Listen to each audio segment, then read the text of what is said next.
Maana madhabahu si ya wachungaji, madhabahu si ya kuhani, madhabahu si ya dini, madhabahu ni ya Mungu peke yake. Niwekea kitabu cha Samueli wa kwanza, Samueli wa pili, Samueli wa pili 6 mstari wa kwanza. Kwanza kidogo tabaka asma foundation asipotipa aletipa, ili ukajue ni kwa nini na kupasa ukae madhabahuni mwa Bwana kila wakati.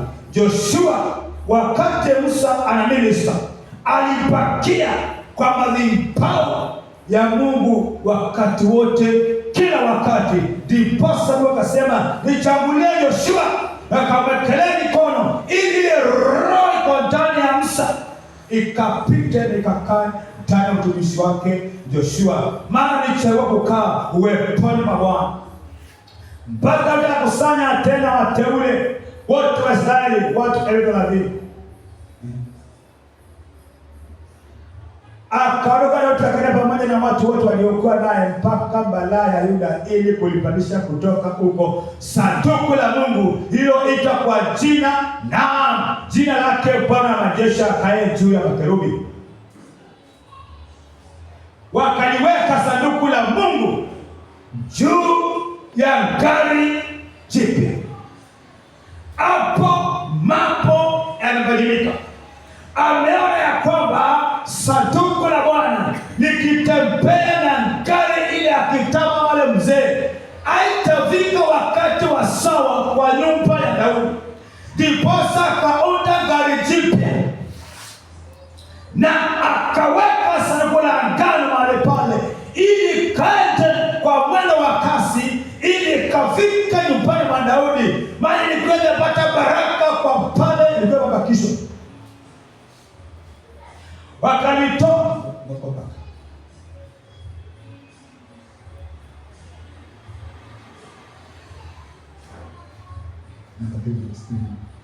Wakalitoa katika nyumba ya Abinadabu iliyoko kilimani. Ndiposa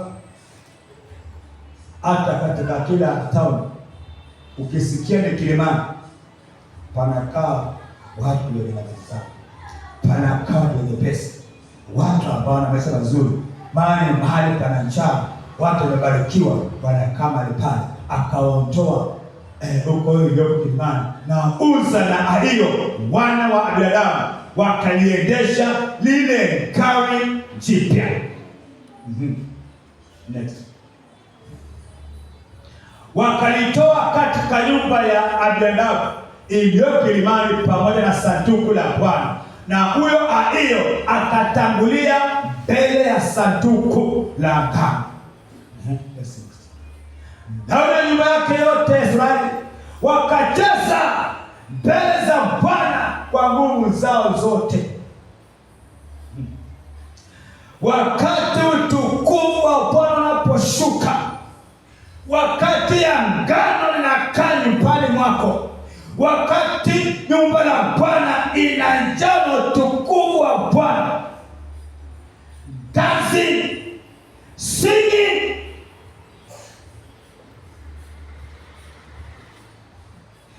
aisimamiki. Maana wakati umepata ushindi, wakati unajua ile sanduku la Bwana ambalo liko na uwepo wa Bwana limekuja kwako, au wewe ukakaa kama mtu wa kawaida. Daudi alikuwa ameona kwa Abinadabu ya kwamba amebarikiwa na alikuwa mtu wa kawaida, ndiposa akapanga safari ya kuchukua sanduku la agano ambalo ilimbeba uwepo wa Bwana. Sanduku ilikuwa na vitu vitatu ambazo zilikuwa na maana yake, na Daudi akacheza mbele ya uwepo wa Bwana. Ule mfalme anajua vile uwepo wa Bwana unatenda kazi, anafahamu kamili ya kwamba sanduku la agano liko na uwezo gani. Ameona likipingania Waisraeli, anajua kama ni vita, uwepo wa Bwana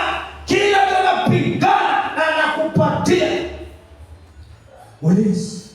Mahali pamenyopo wa Bwana, I tell you truth, no attacks they can come where there is God's presence.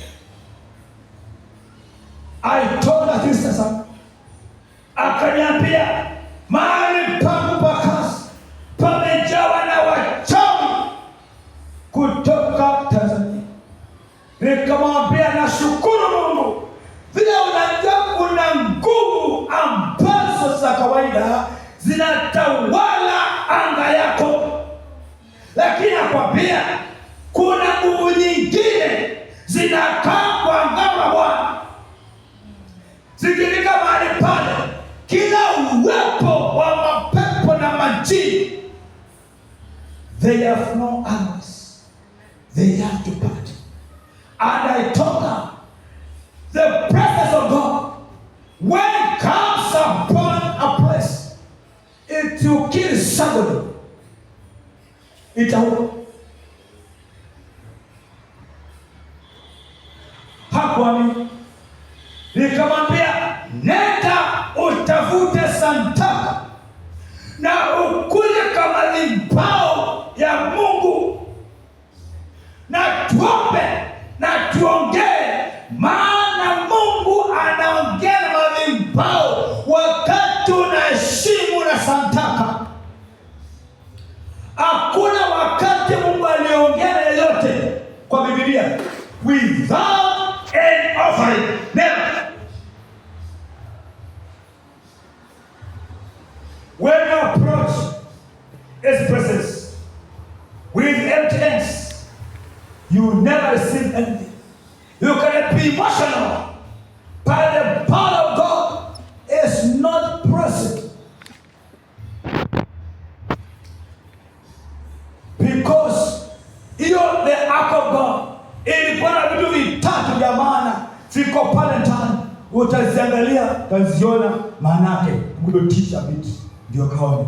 Na tukao nikamwambia, now you can go and say this word. Useme nimezingira mahali hapa na uwepo wa Mungu, na kutoka sasa Mungu anatamalaki mahali hapa. Kila nguvu za giza zitakuja mahali hapa. They die in His time. She obeyed. We prayed.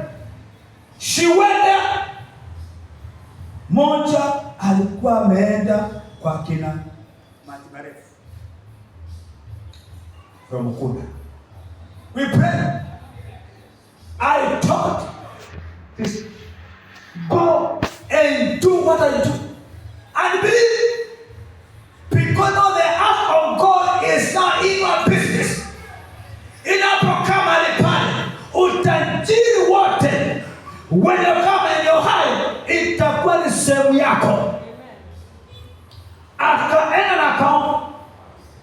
Kulikuwa na ndugu zetu ambazo wanaamini vile vitu vyao, wakaenda asubuhi wakafanya maombezi yao na wakawasha zile vitu wanawasha, wakawasha. She told me, wanawasha zile vitu, kaambia don't mind, those are dead gods. Our God is living. I told her, tell them, never touch the glory of God. They're going to say something, they're going to happen.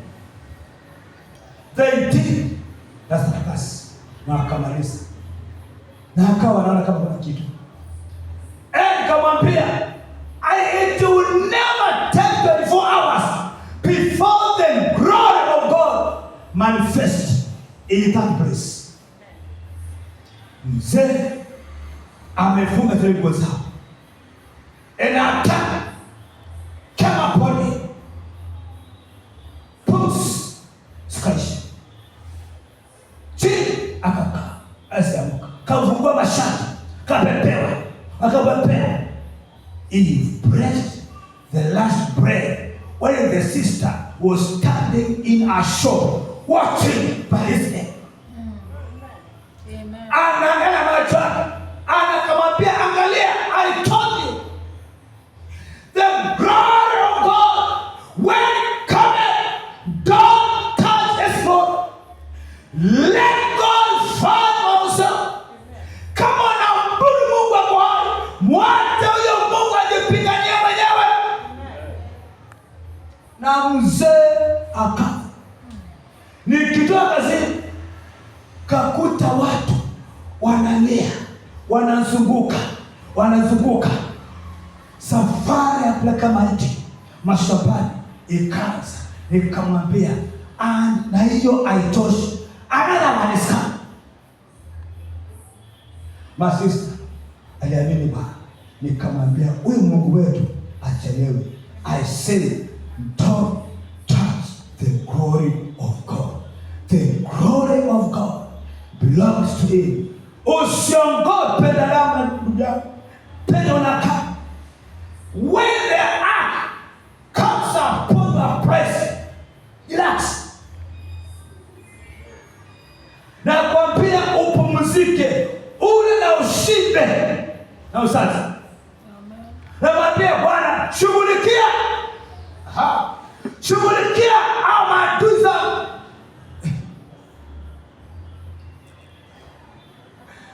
Na kwa Vinana na kwa Matari na kwa Kayamba na kwa Matoazi. Next. Hata alipofika kwenye bunga la Nakoni, Uza akalinyoshea mkono sanduku la ngano, akalikamata, kwa maana wale ng'ombe walijitwaa. Next one hapo. Ndipo hasira ya Bwana ikawaka juu ya Uza, naye Mungu akampiga. Our God is a consuming fire. Tumesema Malaki 1:10. He is a consuming fire. Ghadhabu ya Mungu inakuja juu ya mahali, mambo yanageuka. This is what happened. Mungu akampiga huko kwa kosa lake, hata akawa pale penye sanduku la Mungu. Utukufu wa mpatie Mungu utukufu wake. Mpatie Bwana utukufu. Friday I was here praying. Sikuwa kwa Bibles. And I prayed kutoka sana. Nikaweka alarm. Kwa 11 nipumzike tungoro Christ. I prayed. I was here. Nikaomba. Ama saa yote sikusikia anything. I know that I'm going to pray, and I pray. At 6, then a small sleep slumber came upon me, and I transitioned from the Spirit of God. And I saw something came to my vision when I was seeing. The Lord told me, my glory, I want the glory to come back in my altar, because it's a time of new beginnings. It's a time of new beginning. And I pray that my glory is going to come back. The Bible has said to us, walitengeneza gari jipya. It was a time for the new glory being revealed. And I saw a river flowing from this coming, ikisafisha. Nikaona maji machafu meusi, but a river for cleansing it came. I don't know. Give me the message. Go to my church. The glory belongs to me. Nobody must touch my glory, because the glory belongs to me. I came to say, this altar as the glory of God. The glory of God has come. Nikafikiria, nikaona wakati unaenda, wakati huu, wakati Sapia na Kishi wakienda katika sifa na kuabudu Bwana, wingu ilikuwa inashuka. Hatuwezi kusimama mbele ya uwepo wa Bwana. Tunamsifu Bwana mpaka kila panakaa chini kifudifudi. Nilikuwa naona papa na mama wanakaa chini kifudifudi wakati utukufu unaposhuka, tukisifu na kuabudu Bwana. But nowadays the case is there. The case is there. But this branch, we are coming back to the glory. We are coming back again. We are coming back. Tunakuja tena kwa ile nafasi ambayo utukufu uliotoka. Na nikaanza kutafakari, nikaona kuna wakati mwingine tunaweza tukapanda kwa madhabahu when we are carrying bitterness in our hearts. Wakati tunabeba vitina na lawama kwa madhabahu, God is not a respecter of any person. When you are like God, I tell you, we shall sing good songs, but the presence of God will not come down. Tutaimba, tuchoke, tutoke jasho, lakini utukufu Bwana hautakuwa. Wakati kanisa tutarudi kwa misingi yetu, not upon a good voice or a good skillful keyboard on trumpet. It is some part, a clean heart, moyo safi mbele za Bwana umepondeka, na uko tayari mbele za Bwana kumpondeke na Bwana achukue nafasi. Lakini unapopanda kwa utukufu wa Bwana, niliona wachungaji wa mhubiri anachukia mhubiri mwenzake na anapanda kama madhabahu. Utukufu wa Bwana hawezi ukashuka mpaka twende chini nyekebele za Bwana. Naomba letu angesoma wakati wa Samueli na Eli, what happened when the glory left? You shall see yourself naked. Wakati Adamu utukufu ulipoondoka, alijiona akiwa tupu. Glory of God when it comes upon us, inatupatia ulinzi. The glory gives us protection. The glory gives us preservation. The glory comes when it reaches us. Sanduku la Bwana ilibeba vitu vitatu, na tuangalie kwa upesi hizo vitu vitatu na maana yake pale vilikuwa vinakaa kwa hekalu la Bwana. Tuwekewe Waebrania 9 verse 1 up to 5. We can see what was in the ark of God. So when I said the ark of God must come back to the house of God, you know what we need in the house of God in these last days, when the glory of God has left the houses of God. Verse 1. That indeed even the the first covenant and on this of the first sacrifice and the other sanctuary.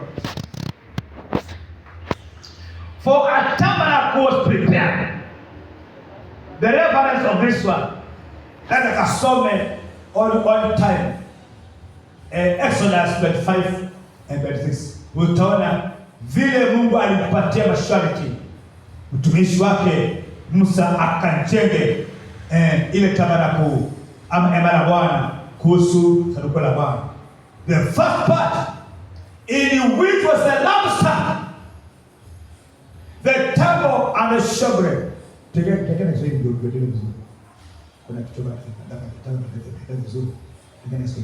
Hiyo basi. Maana hema ilitengenezwa ile ya kwanza mlimokuwa na kilele cha taa.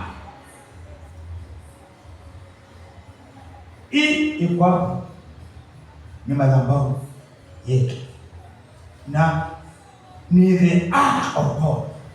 You never know kwa nini taa za nyumba hii haizimi.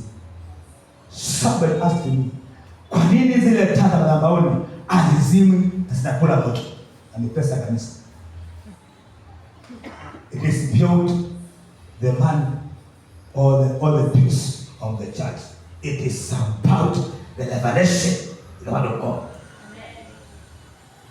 Akasema na kinara cha taa.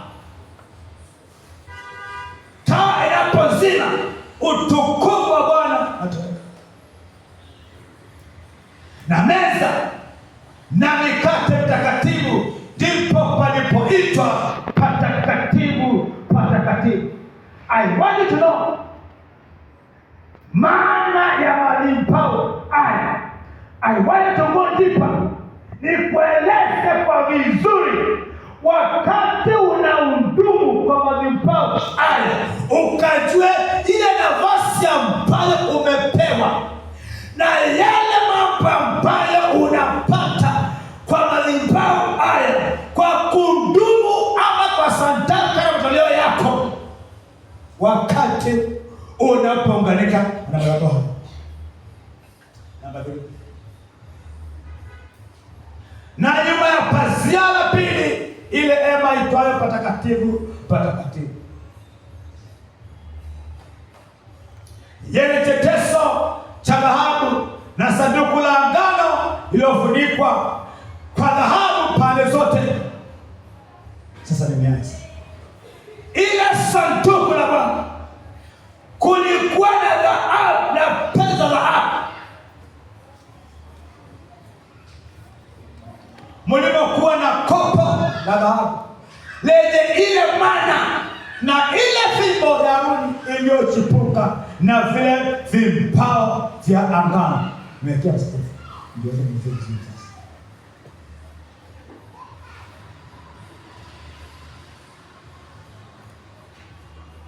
Yes. Which is the golden censer and the ark of the covenant of a land on all sides of God. Make it amplified. How do you say? Amplification. Having the golden altar of incense and the ark of the covenant covered entirely with what? With gold. This contained a golden jar which held the manna. Stop.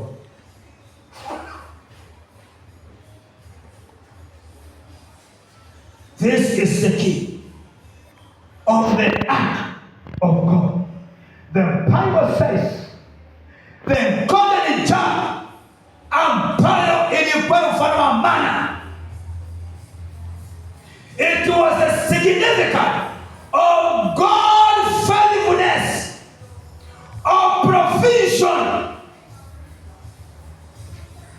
Ilikuwa ni ishara ya uaminifu wa Bwana kutoshelesha mahitaji ya kila siku ya wana wa Israeli kutoka kwa Exodus 25.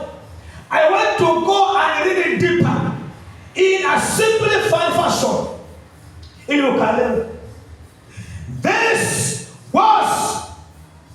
significant that God is the provider. Silver and gold in a guide to it, he said, silver and gold are mine. Here you can see the lampstand of God in the ark of God. Why? It was not an empty box. It had a spiritual meaning. Go into the one job, which on the man. This is the provision of God, divine provision of God in the act of God. Nataka ufahamu hii mpendwa,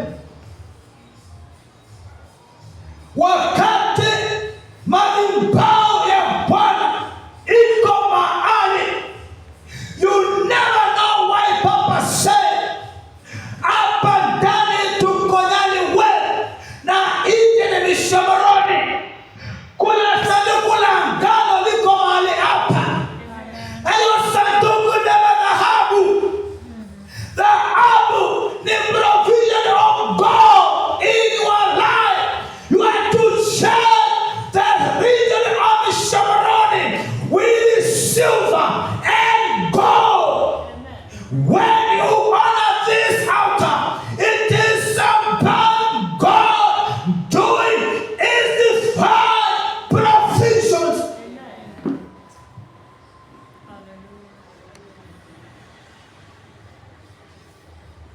The Israelites, they were passing in the wilderness, no work of the earth, wakufanya kazi yote, wanatembea kutoka nje ya mateka, hawakuwa chochote, one day iliisha,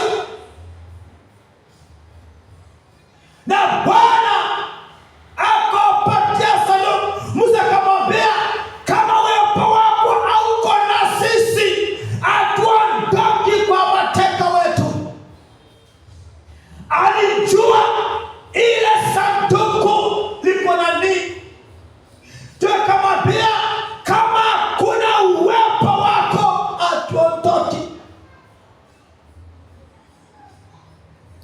Silver and gold was there. Wakati wa hardships, when the economy is not fair, the altar of God has all provisions for you. Madhabahu ya Bwana, hii madhabahu, hii si carpet, hii si barona. There's something divine. Open your eyes and see what is. Wakati wamepitia jangwani, wakawa hawana hata chakula wala maji, wakalilia Musa wakati chakula cha kiliisha. When they ate, when it came to an end, Mungu akaanza kutoshelesha kila hitaji. Wakati kila konacho kinafika mwisho, watu have themselves, when it came to an end, God will take over. When God takes over, there shall be divine provision by God himself. Amen. Yesu akasema, our Father in heaven, let thy kingdom come here on earth. The kingdom of God is covered with silver and gold. People enjoy the earth kila mahali. Yesu akasema, ufalme wako na uje hapa duniani. The end, we saw Mungu alipanda miti kwa ajili ya Adamu na Eva, na akaongeza dhahabu, mawe ya dhamana, dhahabu ikawekwa kwa ufalme ambao alipatia Adamu mahali pale kwa shamba.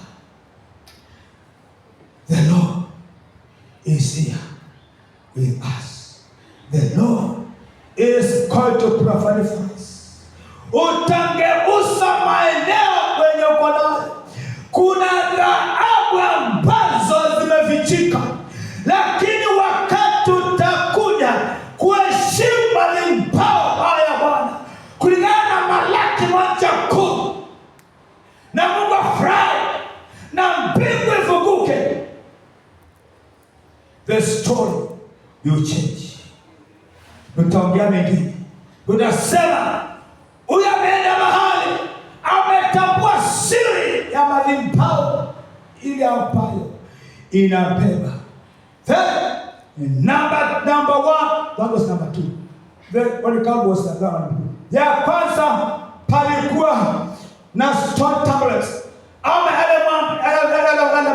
ambayo ilikuwa ni sheria ambayo alipatiwa maagizo ambayo alipatia wana wa Israeli ili wakakae katika zile njia ambazo Bwana anapenda. Kila wakati unapoabudu Mungu, kuna maagizo ambayo wanatoa wakati anataka zaka na dhabihu mbele ya madhabahu yake. Tukamwona mfalme Sauli wakati alipotangulia kwenda kutoa dhabihu ambazo Bwana alikataa kwa niaba ya Samueli.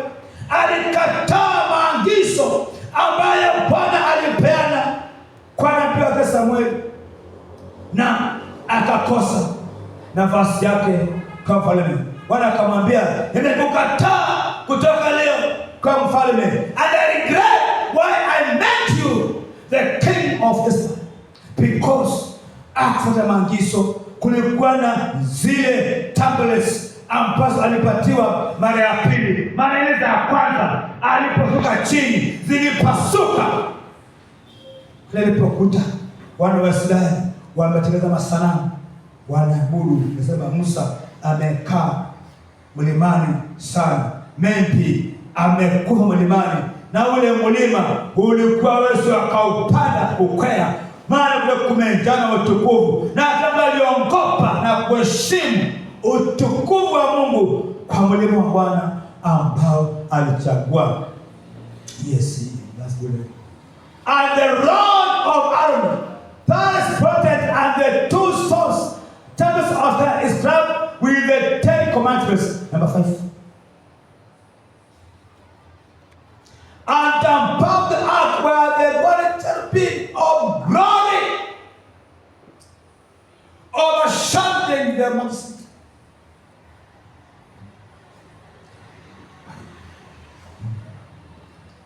Anasema, but we cannot go. Now we can't go details. Hii mambo na kusi wasome. Hata mbia Biblia sina muda. Kasome Exodus 25:6, Leviticus 24, hapo nasoma. Utaelewa the mercy. Baba government utukufu wa Bwana. Tuelekea Kiswahili, hiyo verse 5.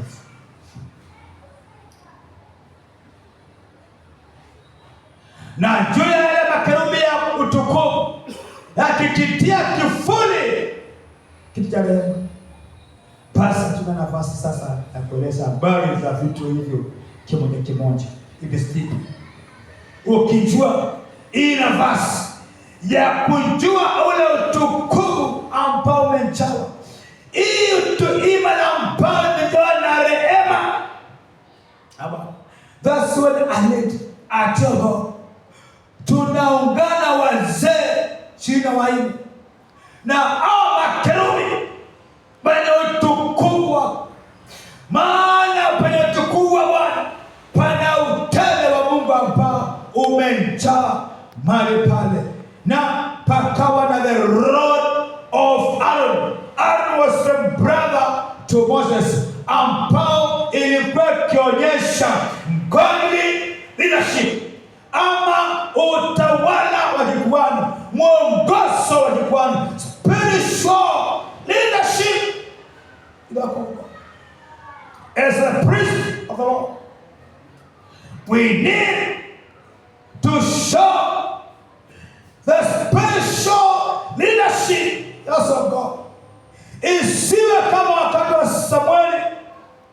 na wakati wa Eli, wakati mambo yalipinduka, na katika ule wakati akasema, itakuwaje wapendwa, kama haya?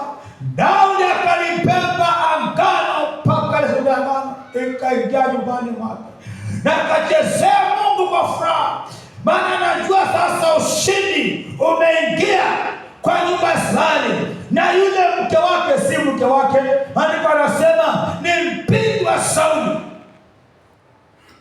Majini ameoleka tena, babake alimpea kwa kijana, akampenda kwa ruhusa kisheria, kawe tunangonia the daughter of a president to be married in Tanzania. Then akiwa kule umuite Charlie Ruto, na saa hizi amekuwa mwingine pesa nini, akaitwa binti wa Sauli, maana akutembea na itikadi za madhabahu ama the ark of God. Babake aliasi, alipata maagizo, ndiposa alipakia akiwa binti. Akuoleka, angekuwa the queen to David, but was a daughter.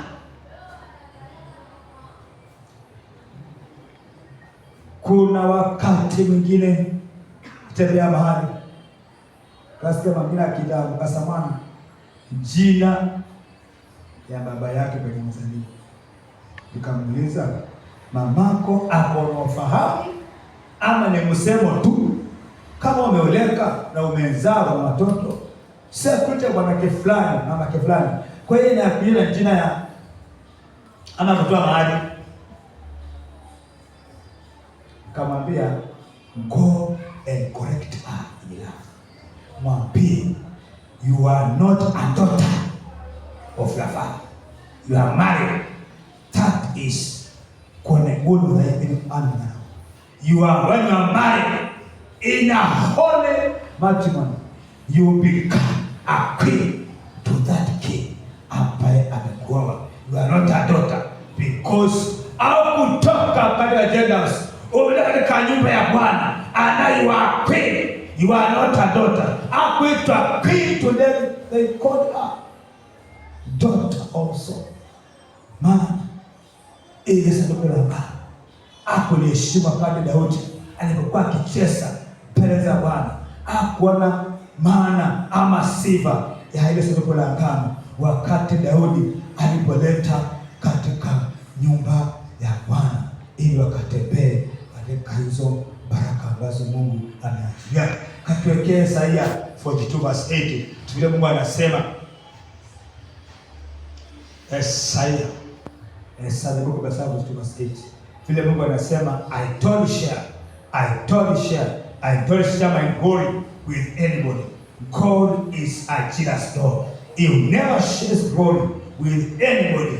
When he falls short with glory, the Lord says, I will never share my glory with anyone of us. I'm the Lord. That is my name.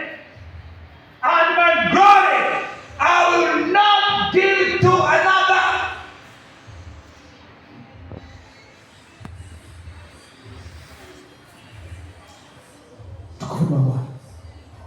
Say that then. I am the Lord. I am the Lord. That is my name. Anaongea na sisi tena, ananipitisha ukanjue yeye ni nani.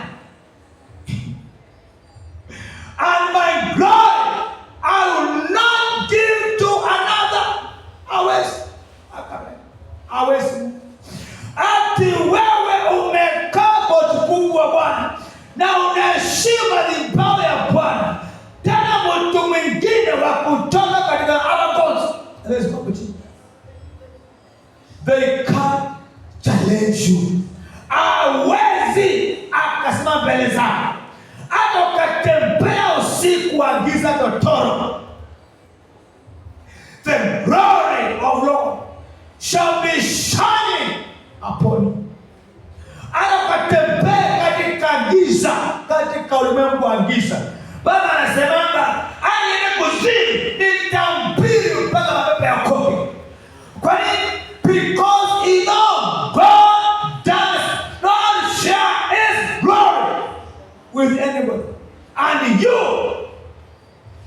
You never share the glory that God has set upon you with any circumstance.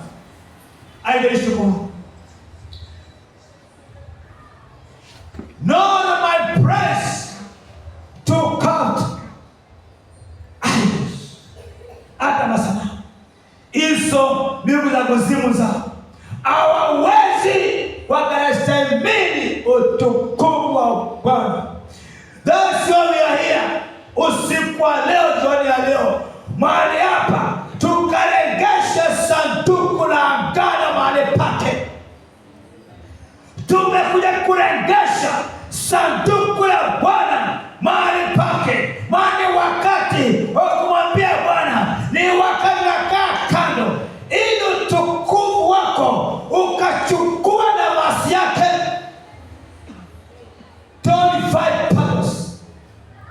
The Lord's glory will fight the battles.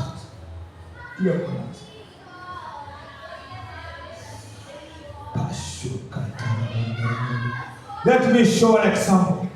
Kwa mtu ambaye ni mfalme na akakataa kutembea watu, wakati wanapotoka mahali unabakia tu mtu wa kawaida. Lakini unapokaa katika neema kwa Bwana, tokea ndani the book of Daniel, verse chapter 4, verse 31. Tana mfalme explain. Put this one. Daniel verse chapter 4, verse 31. Hata neno lile lilipokuwa katika kinywa cha mfalme, sauti ilikuja kutoka mbinguni. Nasemaje? Ikisema, mfalme Nebukadneza, maneno haya unaambiwa wewe, ufalme huu umeondoka.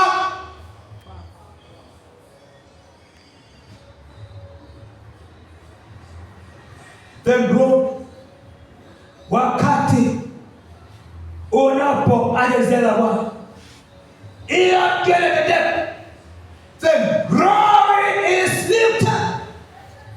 Wakati tunakaa kwa madhabahu ya Bwana bila kuenzi utukufu ule wa Bwana. Next, tukone what happened when the glory has been taken from you. Nao watafukuzwa pale wanadamu. Hata Mungu hapendi hata huyo akae katikati ya watu wake. Take maambukizi. Na makao yake yatakuwa pamoja na wanyama wa mwituni. Utalisha manjani kama ng'ombe, na nyati 7 zitapita juu yako. Hata tapokojua ya kuwa aliye juu ndiye anayemiliki katika ufalme wa wanadamu, naye mpa mtakaye awaye. Usome ya mwisho hiyo, anayemiliki katika ufalme wa wanadamu, naye mpa amtakaye awaye yote. Put in English at least. Understand it.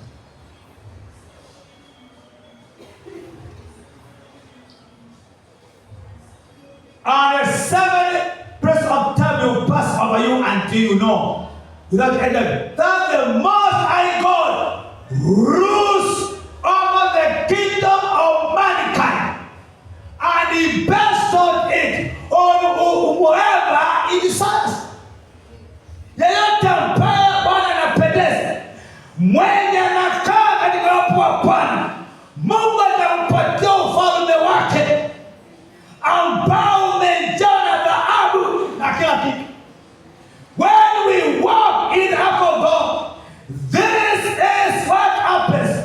God will let the heavens, the kingdom of God will come upon you. Ufalme wa Bwana unakushukia wakati unatembea katika utii wa agano la Bwana. Nashukuru Bwana kwa kuwa najua jioni leo tumesema mitano ya mwanzo mpya, kuna familia ambazo zitaanza kutembea katika majira mapya, maana uwepo wa Bwana, sanduku la Bwana inarudi nyumbani mwa ile nyumba. Biashara za majira haya, God is giving us a new challenge, a new beginning that is able to carry the ark of God to come to your home, to come to that business, to come to that workplace. Ikakuja kwa hiyo ndoa, ikakuja kwa biashara. When the ark of God cometh, we will stand still and let God to fight all the battles, because nobody can fight the battles when the ark of God has come in his place. Wakati sanduku la agano inapo mahali pake, hakuna vita ambazo utapigana. Mahali kwenye gano la Bwana, maradhi na magonjwa haitakaa mahali pale. Wakati inapokuja sanduku la Bwana, umaskini, ufukara unaondoka by fire by force. Haiwezi. Sanduku limebeba the scepter of God and the light. Oh, my Father, my goodness. I know, and I know the ark of God is coming back. I pray to come back in this branch. This branch, the church members, when they praise the ark of God, their finances, their worship will change. Kuabudu Bwana tabadilika. Hauwezi ukaundu na ukashimu haya madhabahu ambayo yamejawa na uwepo wa Bwana. Poverty, lack, must die the natural death. Haiwezi. No. Any of us. I served sometimes when I was a ministry, ministry, and the founder of ministry akainua nyumba mahali na akapata miembe tu midogo ya grafting. Mimi si kwenda wewe, nasema hiyo nyumba miembe inazaa bila majira ya kuzaa, because akamwambia utukufu wa Bwana umejaa hiyo compound yote. Ukiingia mahali pale unasikia the presence of God in that house. We are going back. Wakati ulipokuwa unaingia kwa nyumba ya Bwana, kwa malango haya Bwana, unasikia utukufu wa Bwana umejaa kwa madhabahu yake. Unahisi uwepo wa Bwana wakati kwaya wanaposiri na kuabudu Bwana. Wakati tumekaa pale bado tukiomba, watu ambao wamepambana na mapepo hawataingia na kutoka na kupagawa. Wakiingia mahali pale haitakuwa ni saa ya kuombea, maana uwepo Bwana umerudi mahali pake. Mapepo yatatoka bila kuombea na yote. I remember time when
when the glory of God is not here, this place, I tell you, when you press the glory, it will be small. We shall be having big services every day because the glory to any people has come back. Amen. My Jesus, I say many times, I walk in my house sometimes back there. And that time I was walking, I told God, I have no bus fare to go to church. I have nothing to live in my family. God told me, come out of the house. There is money. I come for you. I went, where? And I went near a mosque. I found money. I then told the mosque, my eyes open. He told me, take it. Amen. Before I get the middle, I collected another hundreds of money. Amen. Why? I was praying for 30 days. Praying because something and came to run away the glory in my life. I told God, I'm going back to my glory. I'm going to my glory. I thank God. When I was a young man, I went aside to pray 40 days, prayer and fasting. And I was walking in the popular estates, coming on the Pastor Plaza. And when I was walking around 7 p.m., the angel of the Lord came, surrounded me, and I lost my mind. I was carried away by His presence. I don't know how I saw, but the angel of God was sent, and he carried me, and he showed me some things in the ministry. And yet, there are things I saw. I have not yet done any of them. But soon and very soon, it will manifest here in this center. Have been small. I may be having no name or position, but the glory of God not compound a name, not compound a position. It is something your heart that is something God. Mashakarabarabarabu, rekapasakarabarabarabu, pakasarabarabarabu. I told God I can't live a payroll and a car. I said somewhere to struggle. No, then God of God has come in this altar, and this altar carries the riches of the life. Amen. Asante Bwana Yesu. Mighty Father, I thank you because I am done what mighty God you surely make you good. I have obeyed my voice. Master, I pray, let this one be manifested by the things of my God, that the glory brings mighty Father. As I pray this prayer, mighty God, whoever shall honor this altar, God, I pray, let the heavens pour out gold in abundance. My good.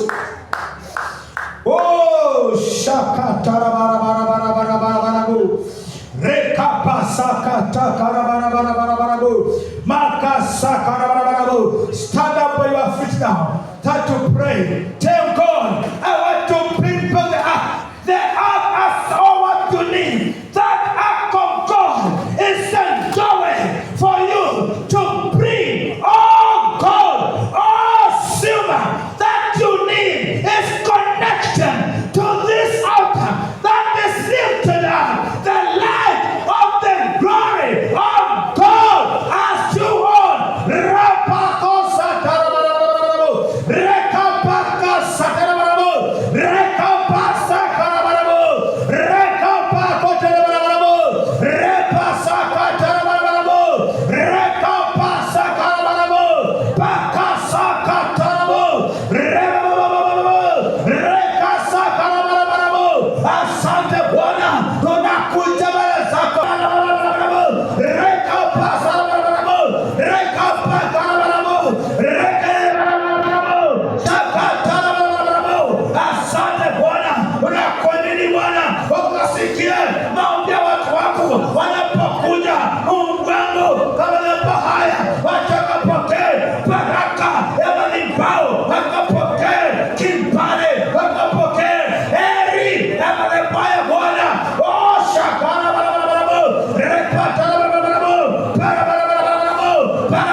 that the life of the altar shall be on, that the power of God shall come upon this altar.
Asante Bwana, katika hali ya maombi naomba bachukue sadaka yako, katika sadaka yako, matoleo yako, watu and come and lay it on this altar. Let the altar now speak for you. You pray, you lay it on the altar, and you tell God that is the seed to honor you in this now. I tell God, I pray for new beginning when your presence shall be within me all the days of my life. Hallelujah. Chukua your sin, chukua your offering, and now you write down and you bring it here in the altar of God. And let the altar of God now do what the Bible says, what God on the altar does, is going to do for you this night. Hallelujah. Wewe ukaketi, chukua dhambi yako, chukua dhambi yako, na ukandike jina yako, and you pray and you write that writing, that what you need, and those pastor, I will stand with them, I'll pray for them 5 days, I'll be praying and on them, and that you God, this is the beginning of the new season, of the abundance, of the last doing, when the glory has come back. Kama ni maradhi, kama ni kazi, kama ni biashara, kama ni vita, kama ni kile kitu, I take your passion and you tell God, this is what I pray to be manifested in my life. Oh, asante Bwana, asante Bwana. Mwokozi. Nakushukuru Bwana, nakushukuru Bwana, maana ninajua Bwana unaenda Bwana kutenda. Hadi Mungu asifiwe Bwana. Asante Bwana. Kila siku Bwana itakuwa ni asubuhi nzuri Bwana kwa kila mtu Bwana. Natoka asubuhi watafurahia Mungu wa mbinguni. Kuna baraka ambazo Bwana batia Bwana. Karabarabu. Rekarabarabarabu. Rekapakatarabarabu.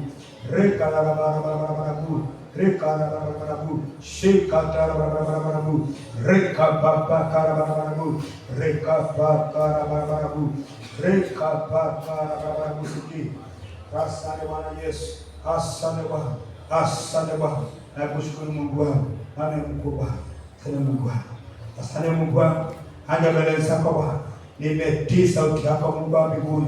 Naomba malapa haya Mungu ukatende Mungu ile umesema ya kwamba Bwana ni mwanzo mpya Mungu ambao unafungua mbingu ikaonyesha mvua ya dhahabu kwa watu wako Bwana. Tunapoheshimu amri ambao Bwana ukatupiganie ukafungua njia za mbinguni Bwana. Mfalme wa mbingu kashuke kwa kila mmoja ambaye ataheshimu Bwana amri zako. Ninakushukuru, ninakuheshimu kwa Yesu Kristo nimeomba na kuamini. Amen. Hallelujah. When I grew, come and lay it here at the farm, at the altar, and go, thank God, and come back, dancing and rejoicing like David, because the ark of God has taken over. The ark of God has taken over, and something new is beginning now. A new chapter is beginning, where God glory is going to do and speak for you in every place that you go. Asante Bwana, asante Mwokozi. Urakaparabarabarabu, rekapasatarabarabarabu. Asante Mwokozi Bwana, tukuka Bwana na ukabuliwe jioni ya leo Bwana.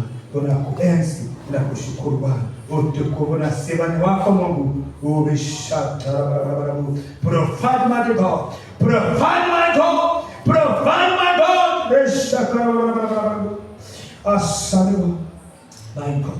At time I was watching a message from one of the generosity faith, Catherine Kumar Kapalgam, and it was speaking so intensely, and he said, God, if your presence up with me, crush me down. Why? I need to pray and preach. When your presence is with me, if I go alone, crush me down, because I know in a long mountain, when there's His presence, miracles will happen, things will happen. Turn around, my God.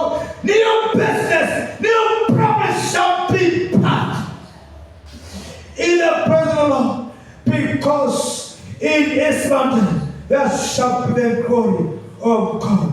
Pasika tarabarabu, rekapaka sarabarabu, rekapasaka tarabarabu. Asante Bwana. I pray the time when is the father of John the Baptist, he received his blood because our mother was burning, but God covered at the altar, and the badness died instant. I speak, my God, any badness of God that has been brought in this altar to die by the power of God. I pray, my Father, every name that has been led here, my God, I pray, meet it, my God, right now, in the name of Jesus.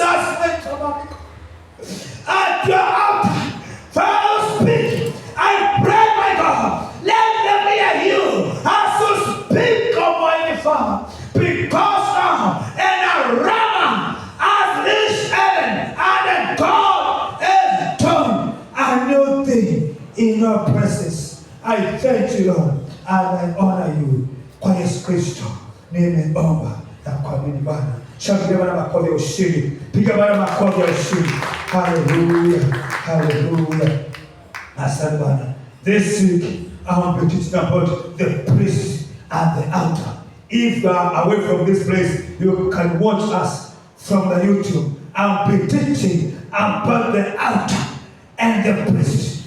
The priest and the altar. You will see how they relate. And when you know that, then God is going to elevate us to go to another level by the power of this God. You shall mount like the eagles. You go up when the economy is not fair. You shall be doing mighty because the glory of God is lifting you now to a new level, because the power of the Almighty God has come back in this altar. Thank you, Master. I thank you, Master, because you are good and you have earned your son. Lord, I shall be ever faithful to your glory, to speak of oracles. I give you honor and I give you praise. Magnify, thank you.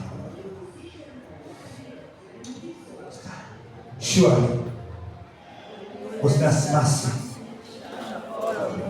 all the days of my life, and I shall dwell in the house of the Lord forever. And now, Madam Grace, Lord Jesus Christ, the love of God, and the fellowship of the Holy Spirit.